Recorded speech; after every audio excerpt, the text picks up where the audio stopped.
সোনার দাম, তাই না? বেশ গোলমেলে একটা ব্যাপার। অনলাইনে একটা দাম দেখি, আবার দোকানে কিনতে গেলে দেখি আরেকটা। কেন হয় এমন? চলুন আজ এই পুরো রহস্যটা একেবারে সহজ করে বুঝে নেওয়া যাক। হ্যাঁ, আসল প্রশ্নটাই এটা যে দামটা আমরা আন্তর্জাতিক বাজারে শুনি বা অনলাইনে দেখি, সেটার সাথে আমাদের এখানের গয়নার দোকানের দামের এত তফাৎ কেন? এই যে অনলাইন আর দোকানের দামের ফারাক, চলুন এই ধাঁধার সমাধান করি ধাপে ধাপে। ভাবা যায়, একই জিনিস অথচ দামে আকাশ পাতাল তফাত। একদিকে দেখুন বিশ্ববাজারে 1 গ্রাম সোনার দাম ডলারে দেয়া, আর অন্যদিকে আমাদের দেশের দোকানে সেই একই সোনার দাম টাকায় কত বেশি। এই যে একটা বিশাল ফারাক, এটাই আমরা আজ ভাঙব। চলুন দেখি এর পেছনে কারণটা কি। তো এই পুরো ব্যাপারটা বুঝতে আমরা কয়েকটা ধাপে এগোব। প্রথমে ধাঁধাটা কি সেটা দেখব, তারপর বিশ্ববাজারের দাম থেকে শুরু করে কিভাবে স্থানীয় মুদ্রা, গয়না তৈরির খরচ, এই সব কিছু মিলে ফাইনাল দামটা তৈরি হয় সেটা জানব। তো চলুন আমাদের প্রথম ধাপ, সোনার দামের এই মূল ধাঁধাটা দিয়ে শুরু করা যাক। যে কোনো দেশে সোনার দামের হিসেবটা শুরু হয় একটা জায়গা থেকে, আর সেটা হলো স্পট প্রাইস, মানে একদম কাঁচা সোনার আন্তর্জাতিক বাজার দর। এই দামটা কিন্তু স্থির না, সারা পৃথিবীতে কেনাবেচার ওপর নির্ভর করে এটা প্রতি মুহূর্তে বদলায়, আর এটাই হলো সোনার দামের গল্পের প্রথম পাতা। তাহলে সব কিছুর শুরু বিশ্ববাজারের দাম দিয়ে। এটাই বিশ্বজুড়ে সোনার দামের মূল ভিত্তি। আচ্ছা, বিশ্ববাজারের দাম তো আমরা জানলাম, কিন্তু সমস্যাটা হলো ওই দামটা থাকে মার্কিন ডলারে, আর আমরা যখন সোনা কিনি তখন দাম দিই টাকায়। এখানেই আসে খেলার আসল টুইস্ট, কারেন্সি বা মুদ্রার বিনিময় হার। ডলার থেকে টাকায় কনভার্ট করার এই ধাপটাই দামের ফারাক তৈরির প্রথম এবং সবচেয়ে বড় কারণ। তো এই যে ডলার আর টাকার বিনিময় হার, এটা স্থানীয় বাজারে সোনার দামে ঠিক কতটা প্রভাব ফেলে, চলুন সেটা একটু কাছ থেকে দেখি। এবার যে ডেটাটা দেখছেন সেটা আপনাকে সত্যি চমকে দেবে। একটু খেয়াল করে দেখুন, গত 7 বছরে ডলারে সোনার দাম বেড়েছে 267%। অনেক, তাই না? কিন্তু দাঁড়ান, ওই একই সময়ে বাংলাদেশি টাকায় দামটা কত বেড়েছে জানেন? 437%। মানে পার্থক্যটা বিশাল। এই অবিশ্বাস্য ফারাকের কারণটা কি? পরের স্লাইডেই পরিষ্কার হয়ে যাবে। এই চার্টটা দেখুন, পার্থক্যটা একদম চোখে আঙুল দিয়ে দেখিয়ে দিচ্ছে।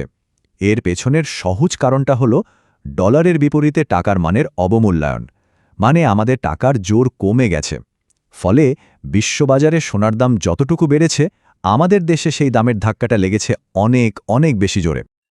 আচ্ছা, তাহলে ডলারকে টাকায় আনলাম, কিন্তু গল্প এখানেই শেষ নয়। কাঁচা সোনা থেকে যখন একটা সুন্দর গয়না তৈরি হয়, তখন তার সাথে আরও অনেক কিছু যোগ হয়। প্রথমে আসে ক্যারেটের হিসাব।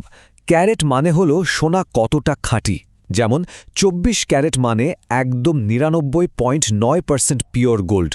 কিন্তু এটা এতটাই নরম হয় যে এটা দিয়ে সহজে গয়না বানানো যায় না। তাই গয়নাকে মজবুত করার জন্য এর সাথে অন্য ধাতু মেশানো হয়, আর তখনই সেটা হয়ে যায় 22 ক্যারেট বা 21 ক্যারেট।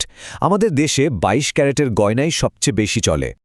এরপর আসে ওজনের হিসাব। আন্তর্জাতিক বাজারে ওজন মাপা হয় গ্রাম বা আউন্সে, কিন্তু আমাদের দেশে সোনার ওজন মাপার সবচেয়ে পরিচিত একক হল ভরি। এক ভরি মানে হলো প্রায় 11.664 গ্রাম। দোকানে যখন দাম শুনি সেটা কিন্তু প্রায় প্রতি ভরির দামই বলা হয়। তাহলে একটা গয়নার ফাইনাল দামটা কিভাবে ঠিক হয়, চলুন দেখি। ধাপ 1, বাংলাদেশ জুয়েলার্স অ্যাসোসিয়েশন মানে বেজুস প্রতিদিনের জন্য সোনার একটা বেস প্রাইস বা মূল দাম ঠিক করে দেয়। ধাপ 2, এর সাথে যোগ হয় মেকিং চার্জ বা মজুরি।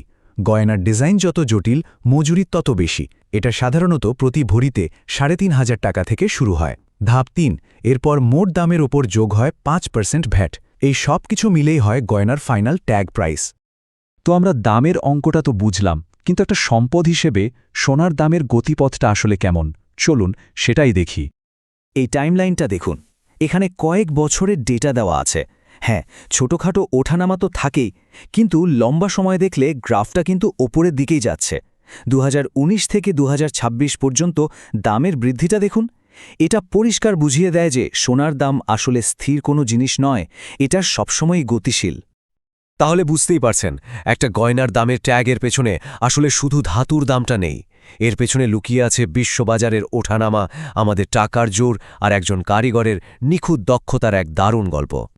তাহলে আজকের এই আলোচনা থেকে আমরা কি শিখলাম? ১. সবকিছুর শুরু বিশ্ববাজারের স্পট প্রাইস দিয়ে। ২. ডলারের বিপরীতে টাকার দাম কমলে আমাদের দেশে সোনার দাম অনেক বেড়ে যায়। ৩. গয়নার বিশুদ্ধতা বা ক্যারেট দাম নির্ধারণে একটা বড় ভূমিকা রাখে। ৪. ওজন মাপার একক দেশে দেশে ভিন্ন, যেমন আমাদের ভরি। আর সবশেষে মূল দামের ওপর মজুরি আর ট্যাক্স যোগ হয়ে ফাইনাল দামটা তৈরি হয়। সব কিছু শোনার পর একটা প্রশ্ন কিন্তু থেকেই যায়, দামের এই যে লাগাতার পরিবর্তন, তাতে সোনাকে কি একটা চিরকালীন নিরাপদ বিনিয়োগ বলা যায়, নাকি এটা আসলে একটা ঝুঁকিপূর্ণ বাজি? এই প্রশ্নের উত্তরটা কিন্তু সবার জন্য এক নয়। এটা নির্ভর করছে প্রত্যেকের নিজস্ব আর্থিক লক্ষ্যের উপর। ভাবার মতো একটা বিষয়, তাই না?